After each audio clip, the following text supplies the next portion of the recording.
Hey guys, this is Shannon with Nearly Organic Noshing, and it is a little after 2 in the morning, Christmas Eve, I guess early Christmas Eve, and I am just now getting to start on our Butlewa, or Baklava, that's the Greek name. Butlewa is the Lebanese name, for our Christmas dessert. This is traditional, do it every year.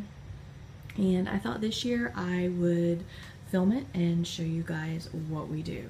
The ingredients are very simple. You're going to need walnuts, and you're going to have to crush these up into fine, not quite a powder. You don't want to completely turn them into mush, but you're going to crush them up pretty fine. You're going to need vanilla extract, salt, cinnamon, and brown sugar, and that is going to be your filling. You're going to use a lot of butter. I'll probably use another box of butter for this. There's a lot of butter. And then phyllo dough. I don't make my phyllo dough. I buy my phyllo dough. And then you're going to need honey that you're going to warm up to a boil to pour on top of it once it comes out of the oven. I don't have a set recipe that I use for this because I make a large quantity of it, and it's really to taste. We don't make ours super sweet, the filling, because we have the honey that goes on top, and to me that is more than sweet enough. I do like to use a large pan so that I can have the phyllo dough. It's going to pretty much fill up one sheet at a time, and you're going to rotate, alternate directions of how you put the phyllo dough in so that it cuts better. But I like a pan about the size. Make sure you have a pastry brush. We have done this with a pastry brush, and we have done it with a spray bottle. Both work really well, but if you're going to do the spray bottle, you really need a second person, and doing this assembly line is great if you have a second person. But it's just me tonight, so I'm going to use the pastry brush. And I like to warm my butter in like a mason jar, something with a handle like this, because it is very hot and you're going to be melting a ton of butter. You could also have like a double boiler or something going on the stove to keep butter melted, because you are going to use a lot of butter in this recipe. This is this is a butter laden recipe, but it is delicious, and it'll be light and crispy when you're done. So first off, I'm going to go ahead and go run probably all of these except for probably a cup or so. I have 2 other recipes. I'll probably keep a cup or 2 out for those recipes, but everything else I'm going to go ahead and run through the blender, and I'll show you the consistency they need to be once I get them done. Okay, I went ahead and I ground up just 3 of the 4 bags of walnuts, and you see how much it made. I don't think I'm going to do a double batch tonight just because I am really tired. So I think I'm just going to do 1 pan. If there's any left over, I might do a second one, but I know this is definitely enough to do 1 pan. So right now this is just nuts, and I made a mistake, and I bought I have salted butter, not unsalted butter, and you should be making this with unsalted butter. So I am going to skip putting the salt into the filling and hope that this turns out, because I am not going to the store. And so we're gonna wing it, and we're gonna see just how this does. So I have my nuts here, and I'm just gonna add some brown sugar to it.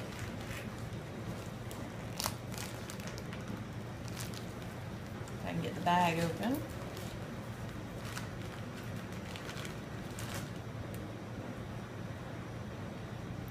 And there's like 2 cups in here. So I'm gonna probably put 3/4 of the bag in this bowl, and the rest of it in this one, because eventually it's all gonna get mixed together. But I didn't drag out my great big mixing bowl, which I probably should have, but this is just what I'm doing for now. So there is that, and then I'm going to add cinnamon. I'm probably going to have to go open another container of cinnamon. This one is about out. And like I said, this is to taste. My mom has been making this since birth for as long as I can remember. And she doesn't measure anything, and when she taught me, I never measured anything. I just do this to taste. And then add some vanilla extract.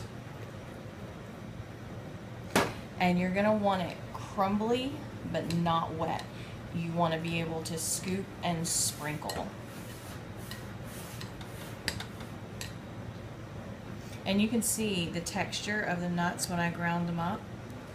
They're crumbly, but they're not ground into a paste. You don't want them pasty.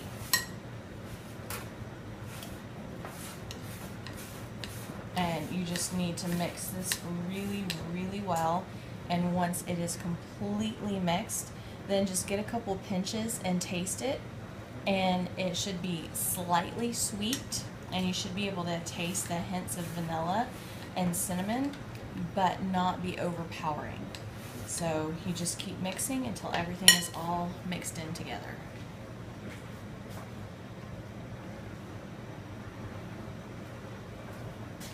Okay, I have all of my ingredients now laid out. This is my phyllo dough.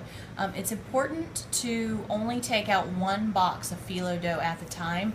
A day or two before you're ready to do this, if you have your phyllo dough in the freezer, take it out, put it in the fridge, because you want it cool, but you don't want it frozen. If it's frozen, it's gonna just crack and break, and if it gets too warm, it'll start sticking together. So you want it cool. So the rest of my phyllo dough is still in the fridge. You can see my mixture is crumbly, but it's not all gonna stick together. It's kind of like damp sand, and everything is all mixed in. And then I have my butter here with my pastry brush, and I have another container of butter already in the microwave that I'm gonna go ahead and hit a minute on so that it is melting, because you're going to go through butter fast. And so to start with, take your pastry brush and butter your pan really well. Get all the corners all the way up the sides, because you don't want the phyllo dough to stick in here, because you're going to be pouring boiling honey in here once this comes out of the oven, and it's going to be super sticky. So you want a nice good layer of butter in here to help it you know, not stick quite so bad to the pan, and that when you cut it, you'll be able to lift it out. So butter your pan really well, and then you're gonna start, and the important thing is you butter and sprinkle just a couple of layers at a time. You don't dump thick layers. When you go to a restaurant and you buy this, quite often it just has, I don't know, a half a dozen or a dozen layers of filling and phyllo dough, and that's not the way you should do it. You should be buttering, and if you'll see, I'll take my brush and I'll work it down in the cracks, and I'll kind of smush it down and all the way up against the side so that it is completely buttered. But you don't soak it. You don't pour tons of butter in here. It's like it's an art to get it just so, and it'll take a few times of you doing it to know exactly how much butter to put in, because your first few times it may not turn out perfect, but that's okay. You know, you just have to do this a couple of times. And for your very bottom layer, you can put 2 sheets at a time, because this is going to be your base layer, and it needs to have a nice thick base, or you're not going to be able to get it out of the pan, and it's just going to fall apart. So put it all the way to the edge, and then butter down your edges really well.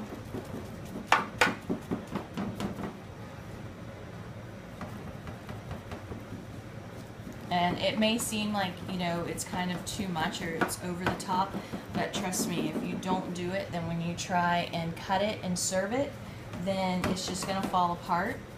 and you need to have a nice solid layer, but not too thick. So my bottom layer is probably going to be about 8 sheets of phyllo dough. Now that's 8 sheets thick. There's probably going to be 8 sheets on this side and 8 sheets or so on this side. And I'm buttering every 2 sheets just for my base. So I'm going to do a couple more, and if you'll notice, I'm going to go back and forth. I'm going to alternate the direction. So the last time was horizontal, and this time I'm going to put my dough in vertical. I'm going to just take 1 sheet and fold it over so it has a double sheet on this side, because this side had 2 sheets. And then I'm going to make sure I butter my corners again really well.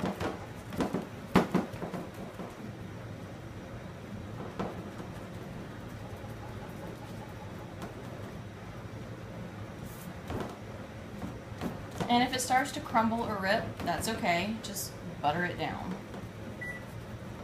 Because once you have all your layers, you're not going to see that one rip or that one crumble or something. It's just not going to matter. It's going to get lost in the middle of everything.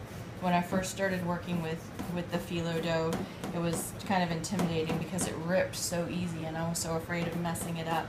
But after a while, it just doesn't matter. It's fine. So I'm going to go back and I'm going to do 2 more sheets horizontal. And this is going to be the last of my bottom of my base.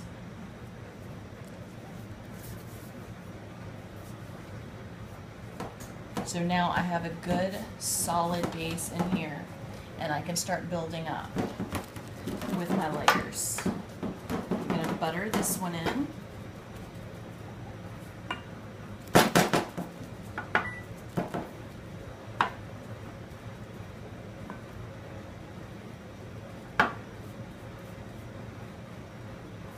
And just with this, I've almost gone through a stick of butter. So like I said, you're going to go through a couple of boxes of butter to do this recipe.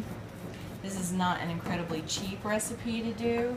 The walnuts are pretty expensive. I did find these at Aldi's, and I'm hoping that they are good. I've never tried them before from there, but I thought I would give them a try. So that is my base. I'm going to go grab a butter out of the microwave.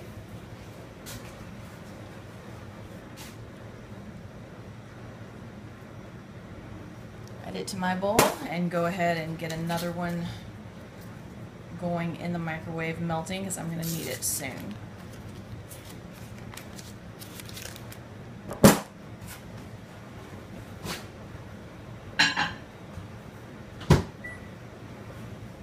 Okay, now that I have my base established, I can start layering my filling. And you want to do this in a very light layer.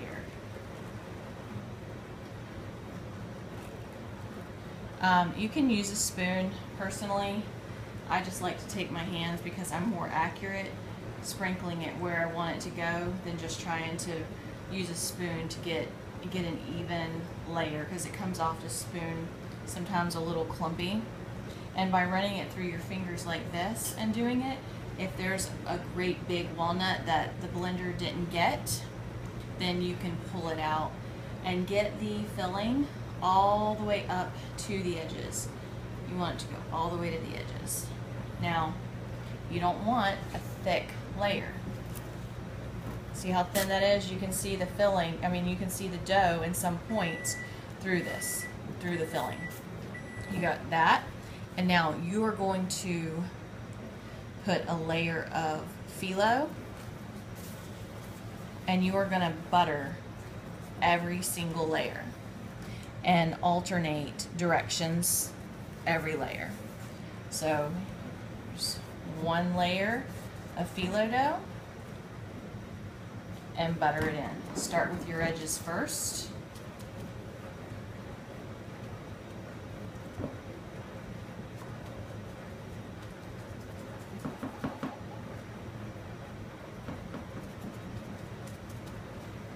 once your edges are done, then lightly brush this.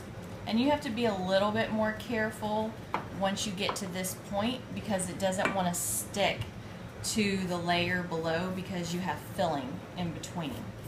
So you kind of have to dab and wipe, but not soak, or you'll end up with a soggy pastry, and you don't want a soggy pastry. So add another layer, and this is what makes it different. See, like there's a great big nut right there. Just put that one to the side. This is what's going to make your pastry different than what you buy in a restaurant or at the grocery store. I know places like Sam's and Costco, they have baklava or Butlewa that you can just buy, and sometimes it's okay, but on the whole it's going to be thick, just a couple of layers, and it's not going to have that crunch and that and the consistency that this is. So this time I'm going to put the single layer on this side, going vertically, and I will just double over on the other side. And I just have to remember to alternate doing it like this every other time which way I had my vertical. And like I just ripped that, it's okay. I'm just going to stick it underneath and make sure it is buttered in real well. And I'm just going to keep doing it like this, one layer at a time, buttering every single layer, and every single layer is going to have a layer of filling. There will be no really thick layers. And make sure that when you have a seam like this, that you butter your seam down really well so that when you go to cut it, everything stays stuck together and you don't have your pastry separating. So I'm not going to bore you with watching me sit here and butter like 100 layers. I'm just going to go ahead and get this done, and I'll show you what it looks like once I have it completely built up.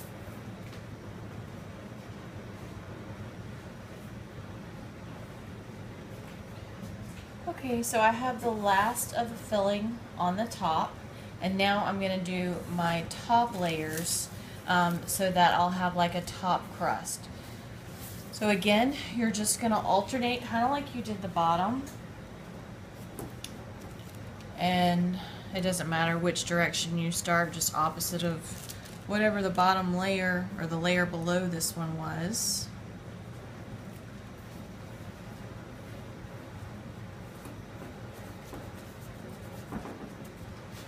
And just butter it in real well. And to this point, I have used 1.5, I think almost 2 boxes of phyllo dough, 1 and almost 1.5 boxes of butter. I'm not going to quite use, I don't think I'm going to quite use 1.5 boxes. I'm probably going to have some of this stick left over. And then I only used 4 bags of walnuts, I believe. So this isn't as much as I normally make. I usually do a pan this size, and then I'll do another smaller pan, just like the size of maybe a casserole dish. But honestly, I'm really tired, and I don't feel like making another pan right now. I'm actually going to end up making cookies while this is baking for my dad. So you just keep alternating directions for your top crust. And this is starting to warm up a little bit, so it's wanting to shred.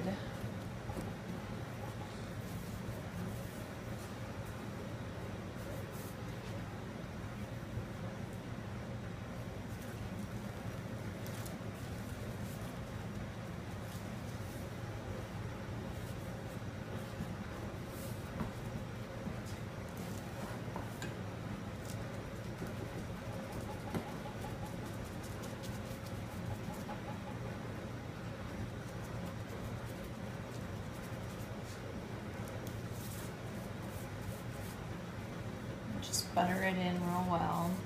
And you need probably a good 8 layers or so of dough for your top.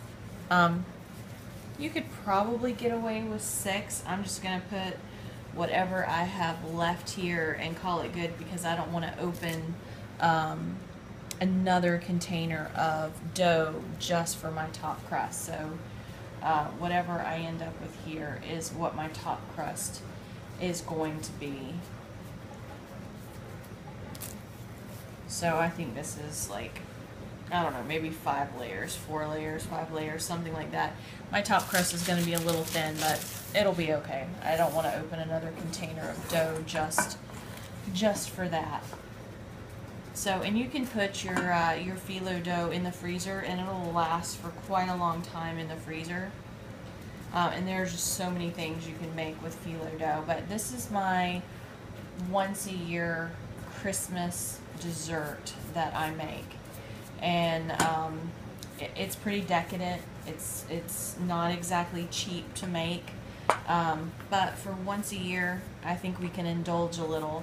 And I buttered this one down pretty good because this is going to be my top crust, and this is going to brown up, and the moisture is not going to get trapped on this top layer of the the butter like it would be between all the other layers. So I buttered this one really good because you're going to have to cut through this with a knife, and you don't want it just completely shredding and pulling apart whenever you do that. So let me get a knife.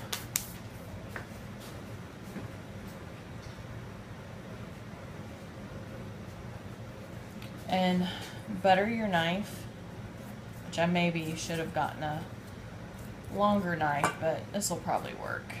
Okay, and I don't know why, but we've always just cut it at a diagonal and served triangles. We just have never cut it in squares. And you don't want to cut all the way down through that bottom layer.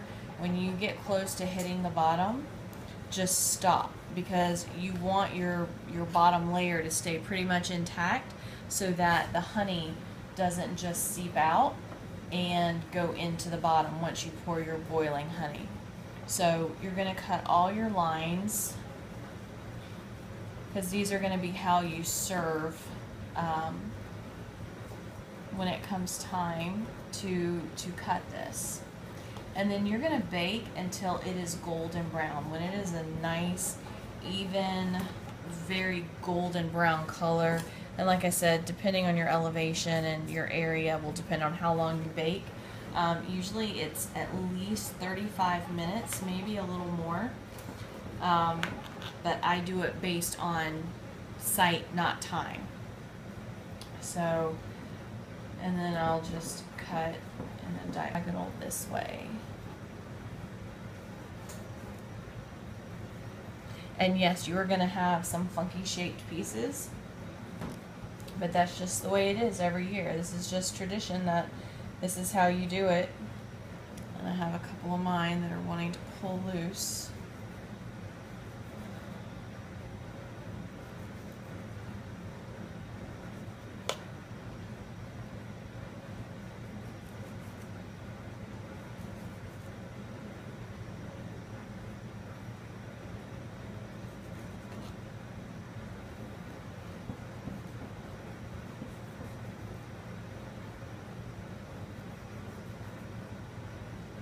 Must have a layer, a couple down, that I did not butter well enough, because I have, each time I have one that's wanting to pull just a little bit loose, a couple layers down, and that's my fault for not buttering it in well enough.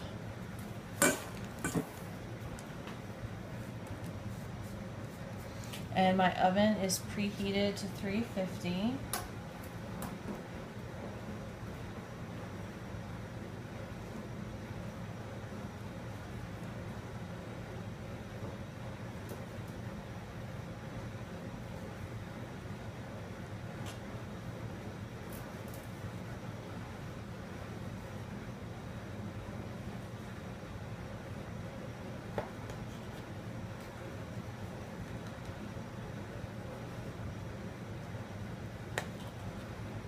Okay, so you're gonna have like this triangle pattern, and I'm gonna go ahead and pop it in the oven.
Okay, that's it. Now you just have to let the honey seep down into the later layers, let it cool, and tomorrow you'll be able to cut it and serve.